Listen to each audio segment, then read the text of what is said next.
Olá pessoal, aqui é o Velgas, hoje dia 2 de março de 2022. A guerra na Ucrânia continua, cada vez mais violenta, cada vez mais dura. E o, entre aspas, heróico exército russo está optando como seus alvos preferenciais escolas, hospitais, áreas com residências civis e monumentos históricos. O que ontem ele deixou bem claro que está fazendo isso. As forças armadas estão se posicionando para cercar a capital ucraniana. Kiev alertaram autoridades norte-americanas. Está próxima da capital uma coluna de 40 milhas de comprimento na estrada para cercar Kiev, que eles imaginavam que tomariam em um dia e já está no 7º dia completando e não conseguiram tomar até agora. Os combates em Kiev serão mais duros a partir do momento em que o cerco for completado. Kharkiv, a segunda maior cidade da Ucrânia, ficou sob intenso fogo de mísseis na segunda-feira, matando 9 e ferindo 37.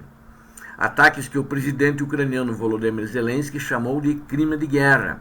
Eles explodiram provavelmente uma bomba termobárica de 500 quilos numa rua dentro da cidade, próximo a um hospital, atingindo o hospital.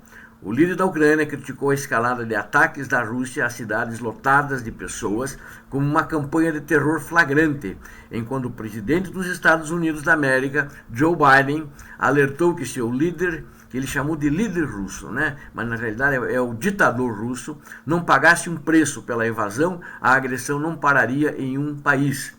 Biden usou seu primeiro discurso sobre o Estado da União para destacar a determinação de uma aliança ocidental revigorada, que trabalhou para rearmar os militares ucranianos e adotar sanções duras, que, segundo ele, deixaram o presidente russo Vladimir Putin isolado no mundo mais do que jamais esteve.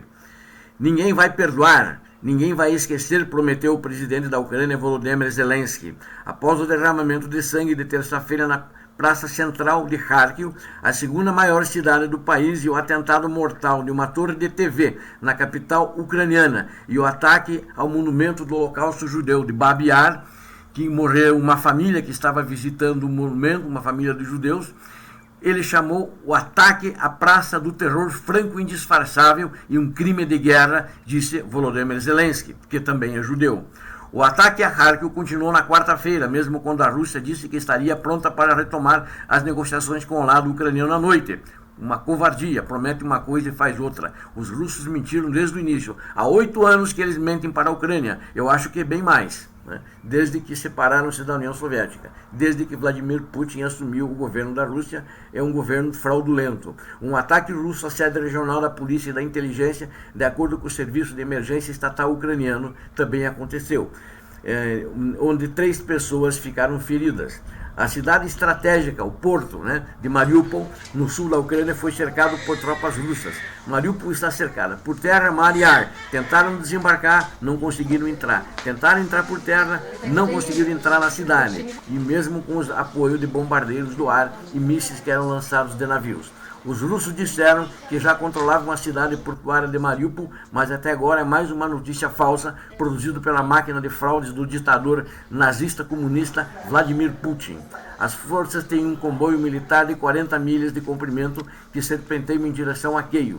Também ainda está para implantar a grande maioria de seu apoio aéreo, preferindo usar, por enquanto, artilharia e mísseis balísticos para causar danos. Isso porque a Força Aérea Russa ainda não domina o ar, sendo que entre aviões de caça e helicópteros, os ucranianos já derrubaram mais de 50 aeronaves. As forças covardes do ditador russo estão usando a mesma tática que usaram nas cidades sírias, onde faziam bombardeios contra civis, hospitais, escolas, áreas residenciais e monumentos históricos. Estão fazendo o mesmo em toda a Ucrânia. Como os russos estão tendo muitas perdas no confronto com as forças ucranianas, estão preferindo aterrorizar a população e assim continuam a guerra contra a Europa, pois os refugiados fogem para a Europa, trazendo confusão e procurando enfraquecer as economias dos países europeus. O mesmo eles fizeram na China, o Síria, onde os agitadores russos do governo covarde do ditador russo Putin instruíam para os árabes fugirem para a Europa e não ficarem nos países árabes ao lado. Isso fez e faz parte da guerra híbrida movida pelo ditador russo contra o mundo civilizado. A guerra está apenas em seu 7º dia e apesar das pesadas perdas russas bem divulgadas, e a maré ainda pode, no entanto, ainda pode virar alguma coisa a favor da Rússia, mas eu não acredito. Eu acredito que a Rússia, mesmo com esse cerco pesado que eles vão fazer em torno de Kiev, vai perder a guerra. E vai perder a guerra, inclusive vocês viram um vídeo que eu fiz ontem sobre a questão geoeconômica deles. Eles estão perdendo dinheiro e o rublo se desvalorizando dia a dia e o dólar sumiu da Rússia.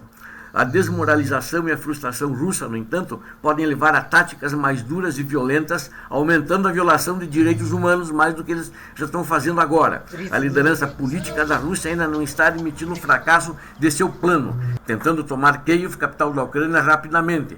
Estamos vendo os russos aumentarem o uso do armamento que cria incêndios, ataques com mísseis e poder aéreo contra alvos históricos, hospitais, escolas, prédios e casas residenciais. Eles procuram criar pânico entre a população civil e desmoralizar militares e voluntários ucranianos que estão lutando. Enquanto isso, pelo mundo e no Brasil, uma minoria de ignorantes apoia a Rússia, que semeia a morte, a destruição e a ignorância, e acredita nas notícias falsas plantadas pela máquina fraudulenta do ditador russo, postando notícias falsas na internet onde os heróis russos estão limpando a Ucrânia da corrupção e destruindo laboratórios de armas químicas, entre outras besteiras ignorantes que não vale a pena comentar. Como se, eu me admiro que as pessoas que acreditam como se matar civis e crianças e destruir residências fosse o objetivo que eles falam que está fazendo, então isso pode fazer.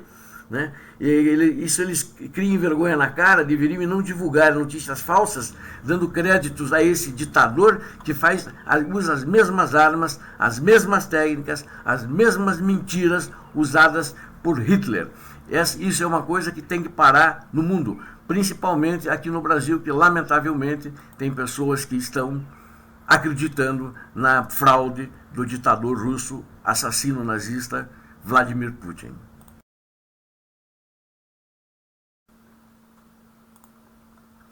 Quando o 7º dia da guerra amanheceu na quarta-feira, hoje, né, a Rússia se viu cada vez mais isolada e assolada pelas sanções que colocaram sua economia em turbulência e deixaram o país praticamente sem amigos. Além de algumas exceções, é claro, como a China, Bielorrússia, Coreia do Norte, Venezuela, Argentina, né, entre outros, deve ter outros, né, mas poucos e sem expressão.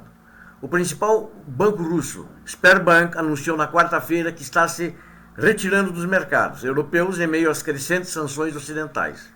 Né? É uma baixa muito grande. À medida que os combates se intensificavam, a situação humanitária está piorando muito. Cerca de 660 mil pessoas já fugiram da Ucrânia. E inúmeras outras se refugiaram em subsolos das estações de metrô. Nas maiores cidades lá tem metrô e inclusive a cidade, a capital, tem uma rede de metrô muito boa. E eles saíram de casa e estão amontoados na estação de metrô. O número de mortes foi menos claro de ontem, com nem a Rússia nem a Ucrânia divulgaram o número de tropas perdidas. Mas, segundo a ONU, esse número é alto, e principalmente para os russos que perderam mais. O Escritório de Direitos Humanos da ONU, no entanto, disse que registrou 136 mortes de civis ontem, embora o número real seja certamente muito maior.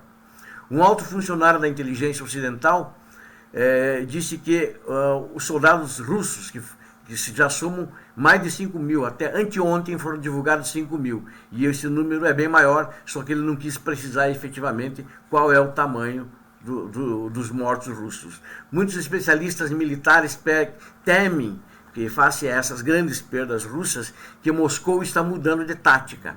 A estratégia de Moscou na Chechênia e na Síria, eles parecem que vão começar a usar artilharia, bombardeiros aéreos, que eles não estão usando, que não estão dominando o mar, mas usar artilharia e usar mísseis para pulverizar cidades, esmagar a determinação dos combatentes, atirando na população, para a população pressionar os combatentes a entregarem as armas. Muitos especialistas militares temem que a Rússia possa estar mudando justamente essa tática igual lá. Né? A ação da Rússia como um genocídio é uma palavra que o Putin usou, o ditador russo usou para justificar a invasão. Ele disse, olha, os ucranianos estão fazendo um genocídio de quem fala russo lá na região de Donbass, e justificou a invasão. Ele falou uma mentira. Ninguém estava falando ninguém por matar russo, como aqui no Brasil. Se você falar qualquer um outro idioma, ninguém vai te matar, ninguém vai fazer genocídio. Só que ele está fazendo o genocídio do povo ucraniano, né? Isso é uma gozação desse ditador covarde. O Putin é um covarde, né? E me diga uma coisa, e as crianças que as tropas dele, os mísseis mataram? Que tipo de militares eles são? Crianças de 10, de 8, de 12, de 15 anos que eles mataram, né? E a Human Rights Watch disse que documentou um ataque com bomba de fragmentação do lado de um hospital no leste da Ucrânia nos últimos dias, que é aquele que eu te falei com a bomba de 500 quilos em Kharkiv, né? E os moradores relataram que o uso de tais armas em Kharkiv e também numa vila próxima a Kiyanka foi usado. Agora, o Kremlin, a fraude do ditador Putin, ele nega que esteja usando bombas de fragmentação, que são muito perigosas, né? Elas se multiplicam e fazem diversas explosões. Bombas de fragmentação, na realidade, elas disparam bombas menores, atingindo uma área muito maior, uma área muito grande. E muitas até não explodem, até muito tempo depois de serem lançadas que elas explodem. Se esse uso for confirmado, isso representa um nível brutalidade na guerra e é um crime de guerra. Um alto funcionário da defesa dos Estados Unidos disse que o progresso militar da Rússia, inclusive pelo enorme comboio, desacelerou atormentado por problemas logísticos e desabastecimento. Eles tinham um comboio que ele tem 60 a 40 milhas de comprimento, de carros blindados e de tanques, mas ele começou a andar mais devagar e parou antes de chegar no ponto que eles pretendiam cercar Kiev, porque começou a faltar combustível e a Rússia não estava conseguindo chegar a tempo para abastecê-los de combustível. E algumas colunas desse comboio ficaram sem gasolina e ficaram sem comida, disse o oficial, e o moral foi prejudicado como resultado. Mas, no geral, as Forças Armadas russas foram paralisadas, eu diria, por uma resistência feroz e da capacidade do soldado ucraniano, do voluntário ucraniano, né, que defende a sua pátria, o amor à sua terra, né? Que nem eu falei ontem, o morrer pela sua, né, morrer pela pátria é uma coisa honrosa, né? E a resistência no solo eles não estão dominando. Eles não têm nenhuma cidade grande, né? Não tem Kherson, que eles cercaram agora também. Eles só cercam, mas não conseguiram entrar, porque a resistência dos cidadãos é grande e é forte. E não vão deixar. Eu tenho certeza que a Ucrânia vai ganhar essa guerra. Convido a inscrever-se no canal, a dar seu like, a compartilhar com suas redes sociais. O que você vê aqui, você não vê em outros canais. Você vê aqui informação séria, você vê informação verdadeira. Não tem fake news, não transmitimos as mentiras de notas oficiais do governo russo. Nós verificamos lá no terreno o que está acontecendo para falar para vocês desses assuntos de geopolítica. Deus abençoe a Ucrânia, Deus abençoe o Brasil, Deus salve a humanidade, que não haja uma terceira guerra mundial. Deus abençoe a todos vocês. Paz e bem.